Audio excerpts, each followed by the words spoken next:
Assalamualaikum warahmatullahi wabarakatuh. Selamat. Waalaikumsalam warahmatullahi wabarakatuh. Oke, kita bertemu lagi pada Waalaikumsalam warahmatullahi wabarakatuh. baik. Kita bertemu lagi pada pertemuan pertama mata kuliah kebijakan dalam kebidanan. Sebelum kita masuk ke materi, saya ingin mengingatkan kembali bahwa selama proses pembelajaran kita akan menerapkan metode DIA, Delivery, Interaction, dan Assessment. Yang pertama adalah delivery dalam pendekatan yang berpusat pada mahasiswa. Pada pertemuan ini, saya akan menerapkan problem-based learning dan interactive learning. Strategi ini saya yakini mampu meningkatkan pemahaman mahasiswa tentang materi yang akan disampaikan pada pertemuan pertama ini. Lalu pada bagian interaksi, saya di sini mencoba untuk memberikan kesempatan kepada seluruh mahasiswa agar dapat bertukar informasi dan berdiskusi, serta memberikan pertanyaan-pertanyaan sederhana terkait dengan konsep peran gender untuk dapat dijawab langsung oleh mahasiswa. Kemudian pada model assessment informatif yang akan saya lakukan adalah dengan mencari informasi tentang proses belajar mengajar yang sedang berlangsung serta memberikan umpan balik dengan segera. Oke, kemudian setelah mengikuti mata kuliah kebijakan dalam kebidanan ini dalam 1 semester ke depan, diharapkan mahasiswa mampu untuk menganalisa di sini kesehatan reproduksi yang berbasis gender yang memiliki kaitan dengan kebijakan dalam kebidanan. Kemudian mahasiswa mampu mengkaitkan kekuasaan politik dengan kebijakan dalam layanan kebidanan. Kemudian mahasiswa diharapkan mampu untuk menyimpulkan tentang tugas, peran dan fungsi dalam profesi bidan. Kemudian mahasiswa mampu untuk mengevaluasi perspektif kebijakan global dalam layanan kebidanan. Di sini mata kuliah kebijakan dalam kebidanan ini memiliki beberapa pokok bahasan. Yang pertama adalah tentang gender. Kemudian sejarah medikalisasi, kemudian aspek politik dalam layanan kebidanan, kemudian permasalahan kebijakan dalam kebidanan, ada teori sosial dan teori partnership, kemudian konsep informed choice dan informed consent, penguatan profesi bidan, peran dan fungsi bidan, pelayanan kebidanan dalam perspektif global. Adapun tujuan pembelajaran pada perkuliahan pertama ini, di sini mahasiswa diharapkan mampu untuk menjelaskan tentang peran gender, kemudian menjelaskan tentang feminitas dan maskulinitas, dan juga dapat menjelaskan terkait dengan isu-isu dalam permasalahan gender. Kemudian dengan mengikuti mata kuliah kebijakan dalam kebidanan ini, mahasiswa diharapkan juga mampu menguasai materi-materi terkait dengan kebijakan dalam kebidanan, sekaligus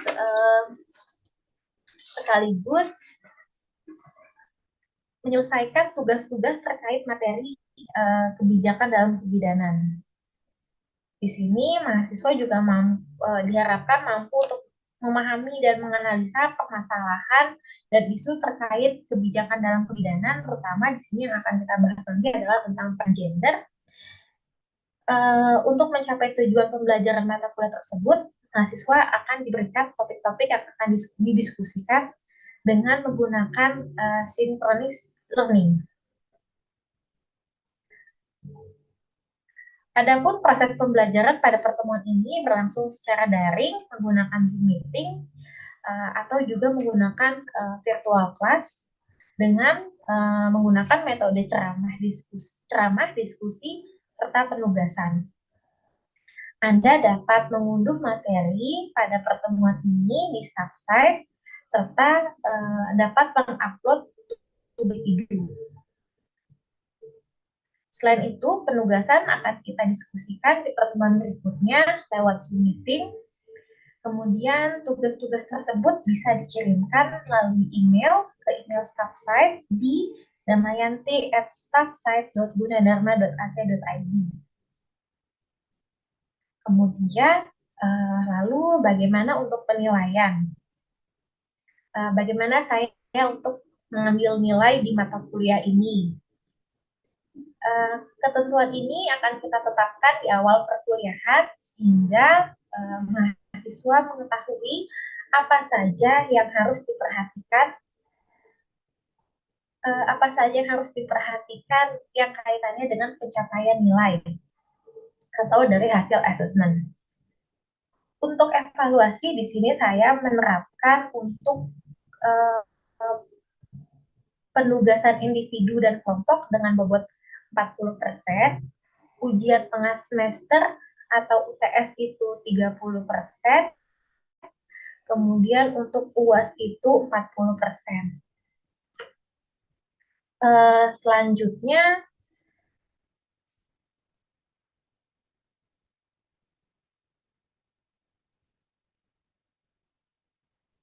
oke, di sini kebijakan dalam kebidanan.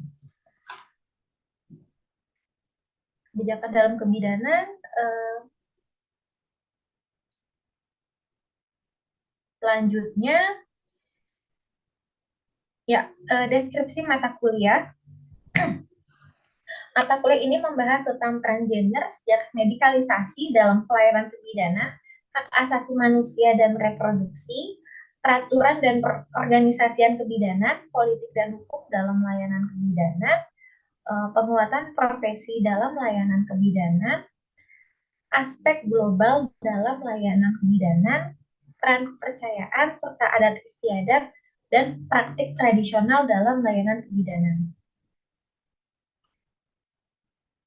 Seperti tadi yang sudah dibahas, tujuan pembelajaran kita kali ini adalah menjelaskan tentang konsep gender, menjelaskan tentang feminitas dan maskulinitas, dan isu-isu terkait dalam permasalahan gender.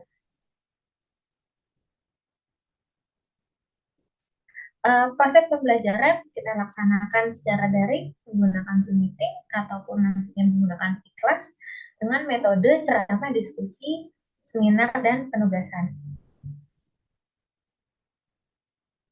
Ini yang tadi disebutkan, tugas individu dan kelompok itu bobotnya adalah 40%, UTS itu 30%, dan UAS adalah bobotnya 40%. Ini adalah topik yang akan kita bahas satu semester ke depan. Pada pertemuan 1 hari ini kita akan membahas tentang peran gender, isu terkini tentang gender. Kemudian pertemuan kedua kita akan membahas tentang evaluasi dalam layanan kebidanan.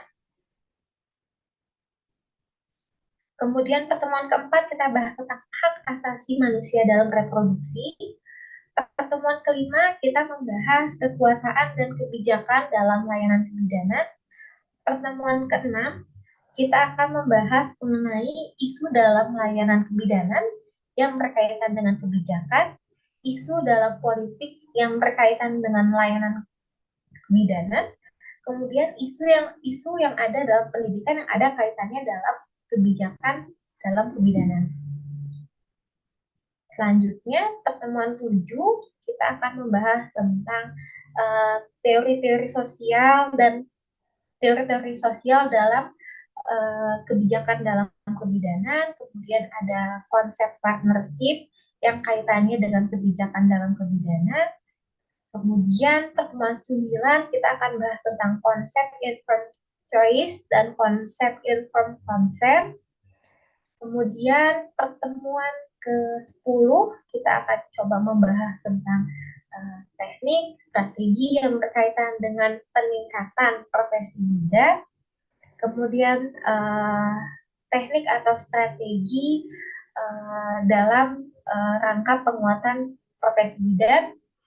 Kemudian pertemuan 11 tentang identifikasi peran dan fungsi bidan.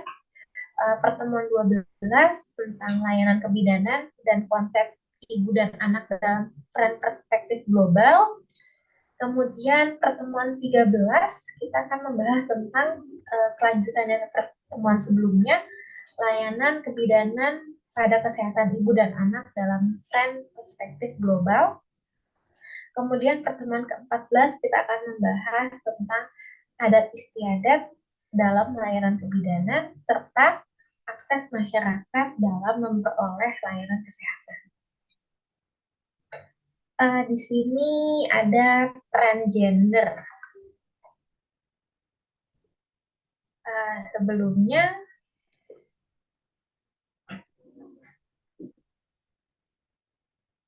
Sebelumnya ada yang tahu gender itu apa? Silahkan. Fatma mungkin?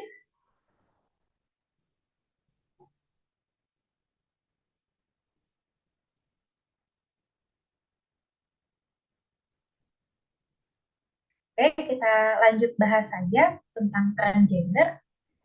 Di sini saya coba untuk mendeskripsikan atau menjelaskan tentang pengertian gender.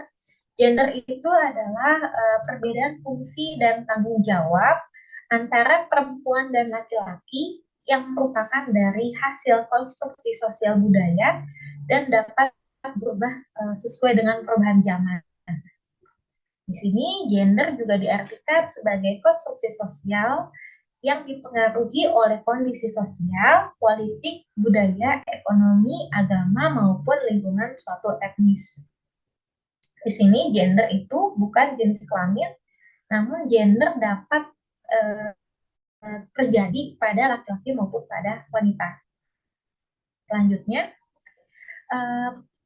pengertian seks di sini, mengapa sih pendidikan seks perlu dipelajari? Kita bahas tentang definisinya. Ya, seks itu adalah perbedaan jenis kelamin antara perempuan dan laki-laki yang sifatnya itu adalah biologis. Selanjutnya, kita membahas perihal kesetaraan gender. Sebelum kita bahas kesetaraan gender, tadi perbedaan antara gender dan seks atau jenis kelamin itu bisa dijelaskan kembali mungkin oleh Risa, silahkan. Baik Ibu, kalau gender itu konstruksi sosial dalam suatu negara yang dipengaruhi oleh kondisi sosial, politik, budaya, ekonomi, agama maupun lingkungan etnis. Gender itu bukan jenis kelamin, tetapi kalau seks itu dia adalah jenis kelamin perempuan dan laki-laki yang bersifat biologis. Begitu Ibu.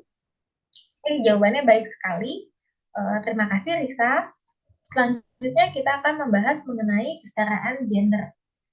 Kesetaraan gender adalah suatu kondisi yang sama, seimbang antara perempuan dan laki-laki dalam memperoleh peluang, kesempatan, partisipasi, manfaat, dan kontrol dalam melaksanakan atau menikmati hasil pembangunan baik di dalam kehidupan sosialnya maupun di luar rumah tangga.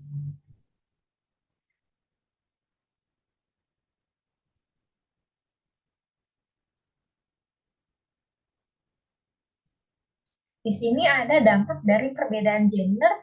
Yang pertama adalah perbedaan konsep gender secara sosial telah menghasilkan perbedaan peran perempuan dan laki-laki dalam masyarakat. Secara umum, adanya gender telah melahirkan peran dan tanggung jawab, fungsi, dan bahkan ruang tempat di mana manusia itu beraktivitas. Kemudian dampak perbedaan gender lagi, perbedaan gender ini melekat pada sudut pandang sehingga kita lupa seakan-akan hal tersebut merupakan sesuatu yang permanen, seperti ciri-ciri biologis yang dimiliki oleh perempuan maupun laki-laki.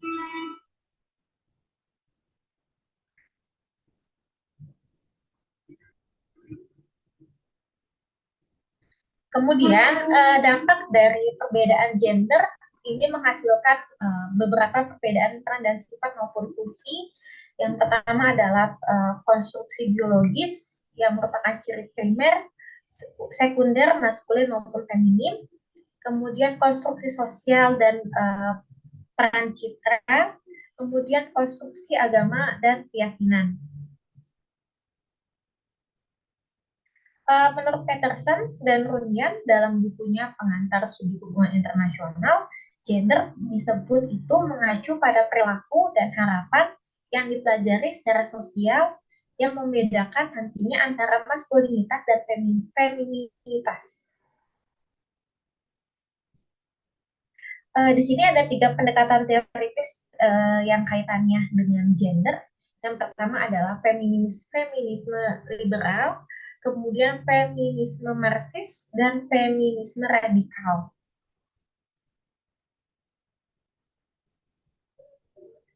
Feminisme liberal di sini wanita memiliki hak yang sama antara laki-laki dan perempuan. Hak-hak liberal dasar atas kehidupan, kebebasan, dan kepemilikan tidak meluas dalam tindakan yang sama bagi wanita.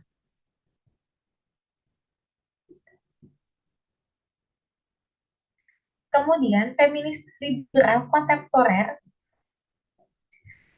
ingin membuat perempuan lebih terkenal dalam politik dunia, menghilangkan akses yang berbeda pada kekuatan dan pengaruh atas laki-laki dan perempuan, sehingga perempuan memiliki hak yang sama dengan laki-laki.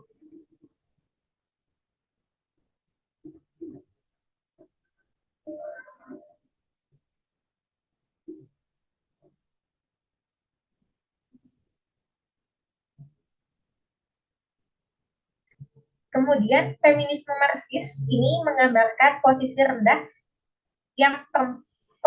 perempuan dalam struktur ekonomi, sosial, dan politik dari sistem kapitalis. Kemudian dalam feminisme marxis ini juga berpendapat satu-satunya jalan menuju perlakuan yang sama pada wanita adalah dengan menghancurkan sistem kapitalis. Kemudian memfokuskan pada cara bagaimana kapitalisme dan patriarki yang menempatkan perempuan pada posisi yang tidak istimewa.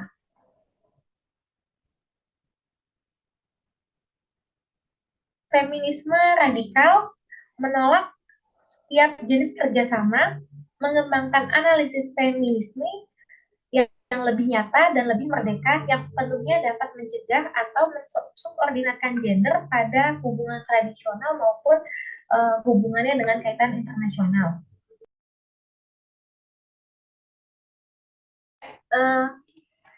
Peran gender dalam konstruksi sosial, dalam feminitas dan maskulinitas, kekuasaan dan konteks sosial, politik, kebijakan dalam siklus reproduksi. Di sini kita membahas kembali peran gender. Gender adalah suatu konstruksi sosial dalam suatu negara yang dipengaruhi oleh kondisi sosial, politik, budaya, ekonomi, agama, maupun lingkungan etnis. Di sini, seperti yang tadi sudah dijelaskan di awal, gender bukan jenis kelamin, namun gender dapat terjadi pada laki-laki maupun perempuan. Di sini, pengertian jenis kelamin merupakan pembagian 2 jenis kelamin manusia yang ditentukan secara biologis yang melekat pada jenis kelamin tertentu. Di sini menurut Ernawati ada menjadi kerancuan pemahaman di tengah masyarakat yang disebabkan oleh 4 hal. Pertama, karena kedua istilah tersebut berasal dari bahasa asing yang artinya itu hampir sama. Kemudian kedua, karena permasalahan gender dianggap hanya terjadi dalam beberapa lingkup kehidupan, padahal hal tersebut terjadi dalam kehidupan sehari-hari. Kemudian yang ketiga, kurangnya sensitivitas baik laki-laki maupun perempuan terhadap permasalahan gender. Dan terakhir, perempuan merasa kurang mampu menyuarakan ketidakadilan yang mereka terima. Selanjutnya kita membahas tentang politik gender. Politik gender adalah politik yang melibatkan kaum laki-laki dan perempuan dalam proses perumusan kebijakan negara dengan tegas di antara satu golongan atau dengan golongan lainnya. Politik gender harus dibangun secara seimbang sehingga tidak bersifat patriarkis dalam berbagai kegiatan politik negara, baik dalam partisipasi di parlemen maupun di bidang administrasi negara lainnya. Kemudian dalam politik gender, akibatnya dari rezim Orde Baru atau biasa kita sebut dengan Orba, format politik yang otoriter menyebabkan terbatasnya kesempatan partisipasi perempuan dalam kehidupan politik di Indonesia. Partisipasi perempuan dalam kehidupan politik di Indonesia menjadi terhalangi. Terkaitan perempuan dengan laki-laki dalam hasil konstruksi sosial ini berdampak pada dominasi kaum laki-laki dan di atas perempuan yang sangat terlihat sekali. Kemudian di sini kita membahas mengenai pelayanan kebidanan dalam multi perspektif.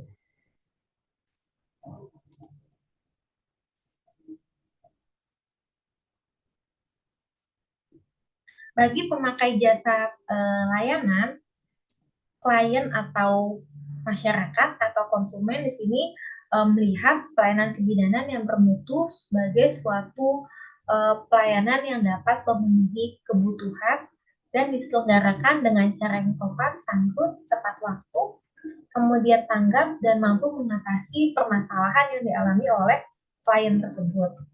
Persepsi klien atau masyarakat ini merasa puas dan berpengaruh dalam kepatuhan kunjungan ulang dalam pelayanan kebidanan.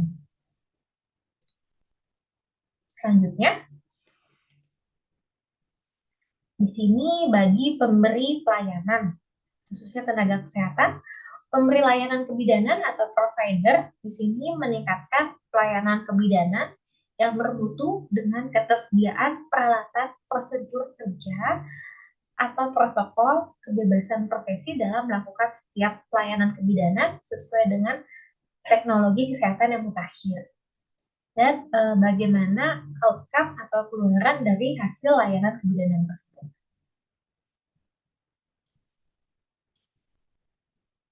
Kemudian di sini bagi pemilik sarana pelayanan. Pelayanan kebidanan yang bermutu merupakan pelayanan yang menghasilkan pendapatan dan mampu menutupi biaya operasional dan pemeliharaan, tetapi dengan tarif yang masih sangat terjangkau oleh klien atau masyarakat. Yaitu tingkat biaya yang tidak mendapat keluhan dari pasien ataupun masyarakat.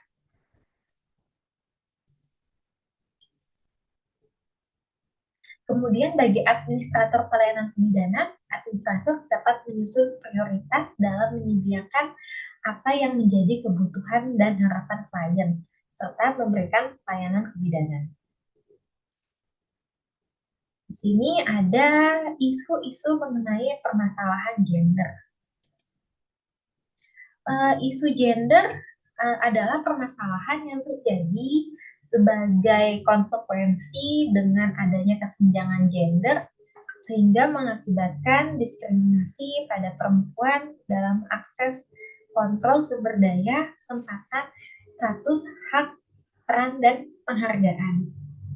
Di sini isu kesetaraan gender antara laki-laki dan perempuan atau biasa kita kenal dengan istilah lain itu adalah isu kesetaraan gender.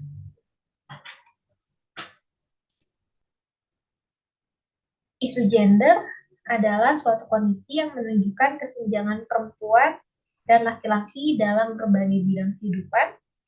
Pada umumnya, kesenjangan ini dapat dilihat dari faktor akses, kemudian partisipasi, manfaat dan pengambilan keputusan kesehatan ibu dan bayi baru lahir. Di sini isu ketidaksetaraan gender, keterlibatan perempuan dalam mengambil keputusan yang menyangkut kesehatan dirinya yang berhubungan dengan lemahnya atau rendahnya kedudukan perempuan yang lemah di keluarga atau masyarakat. Kemudian sikap dan perilaku keluarga yang cenderung mengutamakan laki-laki, tuntutan untuk wanita agar tetap bekerja.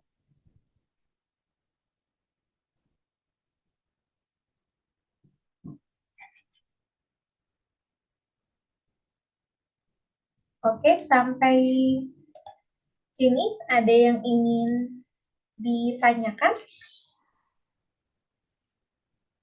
Saya izin bertanya, Ibu. Silakan, dengan siapa namanya? Mohon izin sebelumnya, Ibu, saya Viva Taufik. Di sini saya memiliki pertanyaan. Apa contoh permasalahan gender dalam kaitannya dengan kesehatan ibu dan anak, Ibu? Terima kasih pertanyaannya untuk Afifa. Apa contoh permasalahan gender yang kaitannya dengan kesehatan ibu dan anak? Di sini misalnya adanya kurangnya dukungan dari suami. Di sini misalnya adalah suami yang kurang memperhatikan atau misalnya ingin suami yang kurang memperhatikan dan tidak sadar akan kehamilan resiko tinggi yang harus dihadapi oleh istri mereka, ini berakibat penundaan keputusan dalam situasi darurat bila istrinya komplikasi atau kehamilan. Kemudian pembatasan pada otoritas perempuan dalam pengambilan keputusan hak reproduksi akan menghalangi juga kesempatan untuk mendapatkan pelayanan kesehatan ibu yang sesuai. Dan ini juga akan berimplikasi atau berdampak pada kematian ibu maupun kematian bayi. Di sini juga perempuan di daerah juga bertanggung jawab atas beban kerja yang berat, bahkan ketika mereka sering hamil. Kemudian tentang cuti bersalin mungkin yang tidak memadai, itu adalah salah satu contoh-contoh dari permasalahan gender yang memiliki kaitan dengan kesehatan ibu dan anak.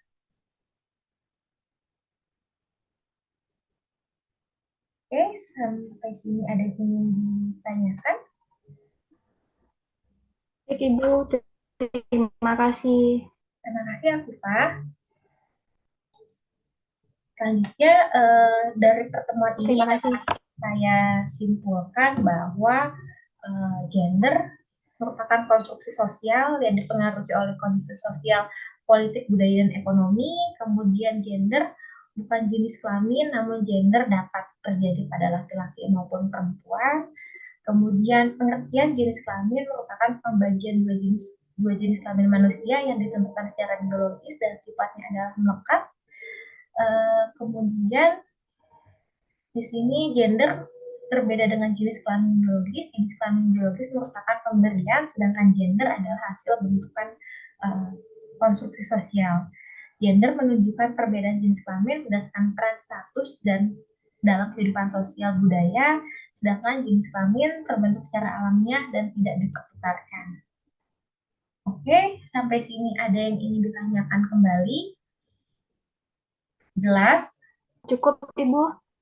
Oke, apabila cukup, jika tidak ada yang ditanyakan kembali, saya rasa cukup untuk pertemuan kita kali ini. Terima kasih, saya akhiri.